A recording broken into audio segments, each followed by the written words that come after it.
To change keyboard language in Redmi Note 15 Pro 5G, first of all we'll need to open settings on our device. Next step is to scroll all the way down and click on additional settings. After that we'll be able to find the language and input, enter it, then go to manage keyboards and select Gboard on the top right here. Now go to the languages options and click on add keyboard. That way you will see multiple different languages. Add whichever language you want to use for your keyboard.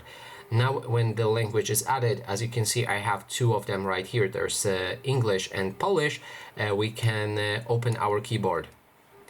And to switch between those two languages, you can either click on this globe icon, and one on the left showing on the space will always be the active language.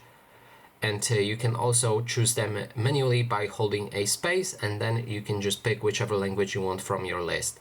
And that is basically everything. Thanks so much for watching, and if you like this video, please consider subscribing.